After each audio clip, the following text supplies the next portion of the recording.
Bismillahirrahmanirrahim. Assalamualaikum warahmatullahi wabarakatuh. Kita bertemu kembali dalam mata kuliah pengantar ilmu ekonomi makro.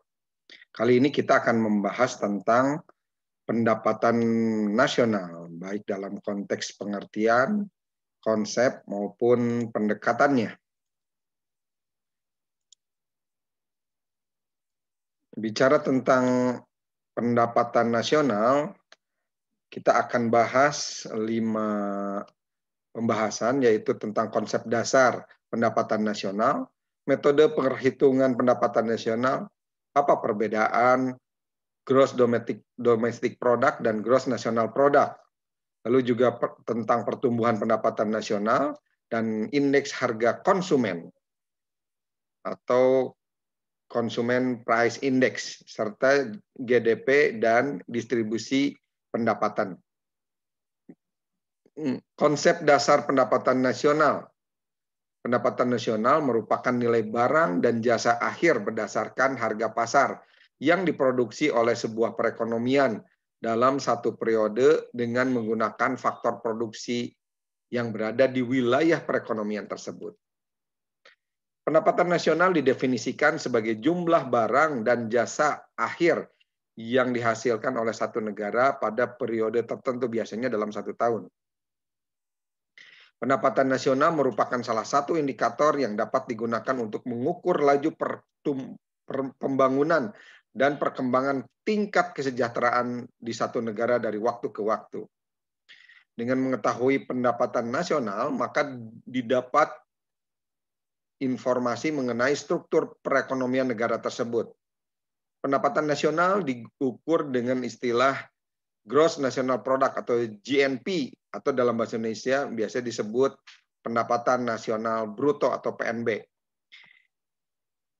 Pengukuran pendapatan nasional digunakan untuk menghadapi berbagai masalah sentral yang berkaitan dengan pertumbuhan ekonomi, siklus usaha, pengangguran, dan juga inflasi.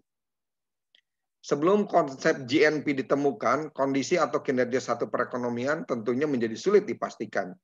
GNP mengukur 2 hal secara bersamaan, yaitu total pendapatan semua orang untuk membeli barang dan jasa dalam perekonomian, serta total pengeluaran, jadi pendapatan dan pengeluarannya untuk menghasilkan barang dan jasa dalam 1 tahun tertentu. Untuk satu perekonomian secara keseluruhan, pendapatan pasti sama dengan pengeluaran.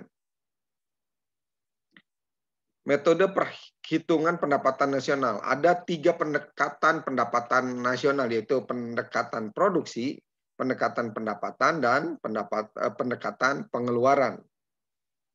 Yang dimaksud dengan pendekatan produksi, di sini pendapatan nasional dihitung berdasarkan jumlah barang, jumlah nilai barang dan jasa akhir yang dihasilkan dari masing-masing sektor ekonomi pada periode tertentu.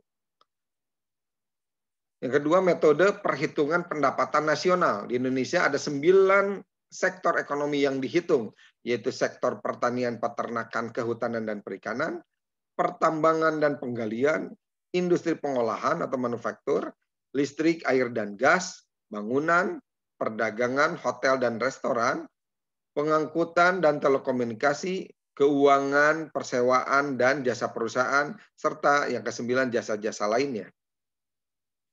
9 sektor ekonomi tersebut dikelompokkan menjadi 3 kelompok, yaitu sektor primer, sekunder, dan tersier. Yang primer tadi disebutkan diantaranya pertanian, peternakan, kehutanan, perikanan, juga pertambangan dan penggalian.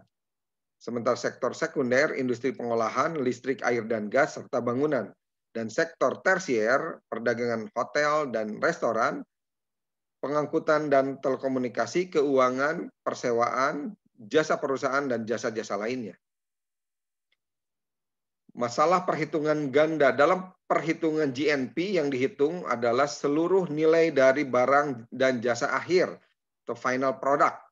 Sedangkan barang antara atau intermediate goods tidak diikutsertakan, jadi tidak dihitung. Barang setengah jadi, ya.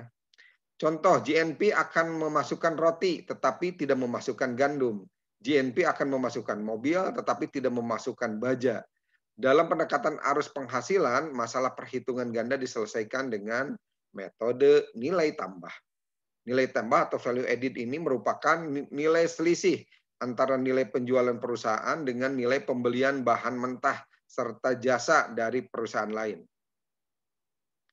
Kita lihat perhitungan GNP dengan metode nilai tambah, di mana di sini ada tahapan produksi, misalkan contohnya gandum, lalu jadi tepung gandum, lalu jadi adonan roti, dan menjadi roti. Dari kesemua prosesnya ada pendapatan penjualan, misalkan keseluruhannya 207, dan biaya bahan 117, sehingga didapatkanlah nilai tambah yang merupakan pengurangan tadi ya. Penjualan dikurangi bahan antara. Jadi nilai tambahnya adalah sebesar 90 poin. GNP merupakan jumlah nilai tambah dari berbagai tahap produksi. Dalam pendapatan nasional dihitung dengan cara menjumlahkan pendapatan masing-masing faktor produksi pada tahun tertentu. Faktor produksi diantaranya tenaga kerja, modal, tanah, dan keahlian, yang meliputi pendapatan berupa gaji, bunga, sewa, dan laba. Sehingga PNB dihitung sebagai jumlah dari upah plus bunga plus sewa dan plus laba atau profit. Komponen GNP dari sisi penghasilan atau biaya. Pertama berupa gaji, upah, bunga, sewa, dan laba. Dengan metode nilai tambah, penghitungan ganda atas barang antara yang dibeli perusahaan-perusahaan lain bisa dihindari. Yang kedua, pajak tak langsung perusahaan yang merupakan biaya produksi. Contoh pajak tak langsung, misalkan pajak pertambahan nilai. Lalu juga komponen lainnya adalah penyusutan. Penyusutan terhadap barang modal yang terpakai pada tahun tertentu. Contoh GNP dari satu negara dari sisi penghasilan atau biaya dalam miliar dolar. Ya.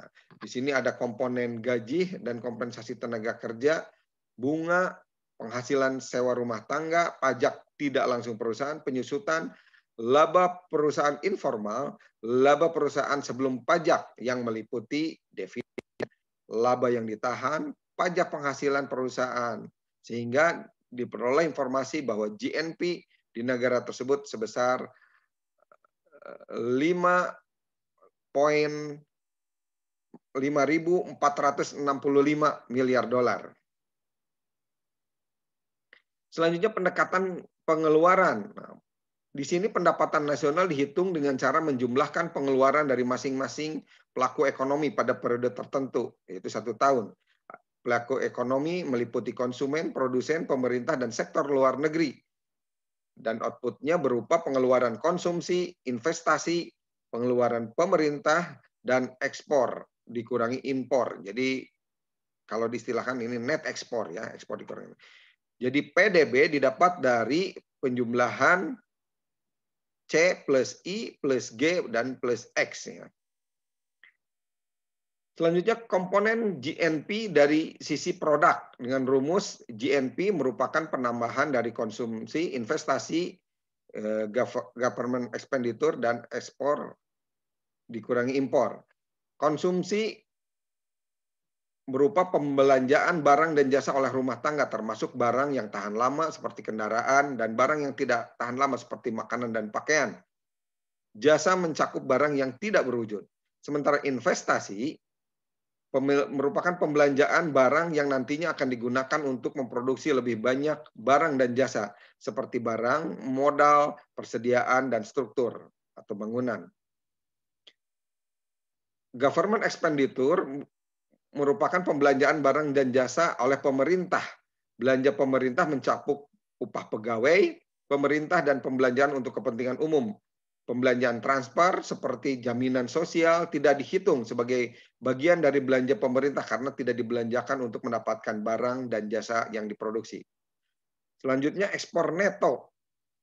Pembelanjaan barang-barang dalam negeri oleh orang asing atau ekspor dikurangi pembelanjaan barang-barang asing oleh warga negara kita, warga negara tersebut. Jadi ekspor neto merupakan pengurangan ekspor dikurangi impor. Selanjutnya inilah contoh perhitungan GNP dari sisi produk, di mana unsur-unsurnya adalah berkaitan dengan konsumsi rumah tangga yang terdiri dari barang tahan lama dan tidak tahan lama, serta jasa.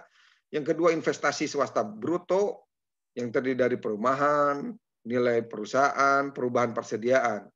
Yang ketiga, pembelian pemerintah untuk barang dan jasa. Dan yang terakhir, ekspor neto, di mana di dalamnya ada nilai ekspor dan nilai impor. Sehingga kalau dihitung dari sisi produk, GNP negara tersebut sebesar 5.465 miliar dolar. Selanjutnya, apa perbedaan GDP dengan GNP? Ya, GDP atau Produk Domestik Bruto merupakan jumlah output total yang dihasilkan dalam batas wilayah satu negara dalam satu tahun. Contoh mobil-mobil yang dihasilkan oleh Ford, milik Amerika, dari pabrik yang berada di Inggris, masuk ke dalam GNP Amerika, tapi tidak masuk kepada GDP Amerika. Sebaliknya, masuk dalam GDP Inggris, tapi tidak masuk dalam GNP Inggris. Sampai saat ini, GNP dan GDP merupakan ukuran produksi nasional yang paling sering digunakan. Kita lihat posisi gross domestic product, versus gross national product. Jadi ketika bicara gross national product, itu yang didapat dari perusahaan-perusahaan yang ada di Indonesia, misalnya warga Indonesia juga warga negara Indonesia yang memiliki bisnis di luar negeri, di Malaysia misalkan. Sementara kalau berhitung GDP, yaitu yang ada di wilayah Indonesia, baik perusahaan milik WNI maupun WNA. Selanjutnya, pertumbuhan pendapatan nasional. Dalam mengukur pertumbuhan pendapatan nasional digunakan pendapatan nasional real. Pendapatan nasional real dihitung dengan mendeflasikan pendapatan nasional nominal. Cara mendeflasikannya yaitu dengan menilai berdasarkan nilai tahun dasar, based on year, ya, base year-nya. Pendapatan nasional nominal merupakan nilai pendapatan nasional menurut harga yang berlaku, sementara pendapatan nasional real merupakan pendapatan nasional menurut harga konstan. Kalau kita lihat contoh harga dan kontinuitas dari tahun 2011 sampai 2013, yang di dalamnya ada harga misalkan hotdog kuantitasnya dan harga hamburger dan beserta kuantitasnya. Ini ada nilainya. Di tahun yang sama, perhitungan GDP nominal ini merupakan perkalian antara tadi kuantitas barang itu sendiri dikali harganya. Dan perhitungan GDP real ini dihitung dari perkalian barang dikali jumlah kuantitas ditambah juga barang-barang lainnya. Misalkan kalau di sini hotdog dengan hamburger, ya. Dan selanjutnya ada perhitungan deflator, yaitu rasio perbandingan antara GDP nominal dengan GDP real, di mana nilainya dikalikan dengan angka 100. Itu merupakan deflator GDP. Jadi deflator GDP merupakan rasio antara GDP nominal terhadap GDP real. Ini mencerminkan tingkat harga saat ini relatif terhadap tingkat harga di tahun dasar, yaitu dikali 100, ya. GDP nominal bagi GDP real dikali 100. Jadi kesimpulannya GDP nominal merefleksikan baik harga barang dan jasa maupun kuantitas barang dan jasa yang diproduksi dalam perekonomian. Sementara GDP real hanya merefleksikan kuantitas yang diproduksi saja. Dan deflator GDP merefleksikan harga barang dan jasa bukan kuantitas yang diproduksi. Untuk itu, kita dapat mengetahui pertumbuhan dengan rumus G yang didapat dari pengurangan pendapatan nasional real tahun ke T, tahun yang dihitung, dikurangi pendapatan nasional tahun dasar, dibagi pendapatan nasional tahun dasar, dikali 100. Nah, ini contoh GDP nasional Indonesia dari tahun 2000 sampai 2004. Ya. Ini juga GDP real Indonesia dari tahun 2000 sampai 2004. Nah, selanjutnya dipahami tentang indeks harga konsumen. Ini merupakan satu ukuran perubahan rata-rata keseluruhan biaya hidup atau pembelian barang dan jasa oleh konsumen dari waktu ke waktu. Yang menghitung IHK adalah Biro Pusat Statistik yaitu BPS. Dengan perhitungan yaitu menetapkan isi keranjang atau barang apa saja yang paling penting bagi konsumen, tentukan bobotnya, tetapkan harganya, hitung harga atau biaya isi keranjang, lalu pilih tahun dasar dan hitung indeksnya. Nah, tadi langkah 1, langkah 2, langkah 3, langkah 4. Dari data yang ada, ya, diketahui juga bagaimana menghitung inflasinya, laju inflasinya, di mana IHK tahun hitung yang dihitung dikurangi tahun dasar dibagi IHK indeks harga konsumen di tahun dasar dikali 100. Selanjutnya PDB dan distribusi pendapatan. Indikator kemakmuran bukan hanya besarnya PDB atau PDB per kapita, ya, pendapatan domestik bruto per kapita, melainkan adanya kemerataan berupa keadilan. Merata jika setiap individu mendapatkan bagian yang sama. Untuk mengukurnya bisa dilihat dari ketimpangan Lorenz curve dan Gini koefisien. Ya. Lihat dari grafik ini bisa dilihat besaran area C dan besaran kurva Lorenz. Ya, kurva Lorenz dihitung dari ukuran kurva OB ke C, ya, tapi dihitung juga berdasarkan luasan segitiga OBD, ya, OBD. Di sini ada distribusi pendapatan yang buruk, di mana harga, katakan bukan harga, output nasional senilai 60 di kurva C itu bisa dilihat terdistribusikan terhadap 80 jumlah keluarga, sementara di sisi sebelah kanan distribusi pendapatan yang sangat buruk, di mana output nasional didistribusikan dari nilai 42% terhadap 80 jumlah keluarga. Ya. Untuk menghitung koefisien Gini didapat dari luas bidang C, ya tadi luas bidang C dibagi dengan luas segitiga ODB.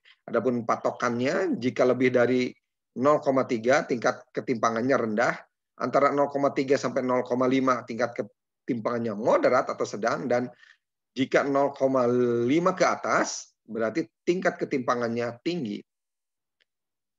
Contoh soalnya, hitunglah PDB negara ABC misalkan.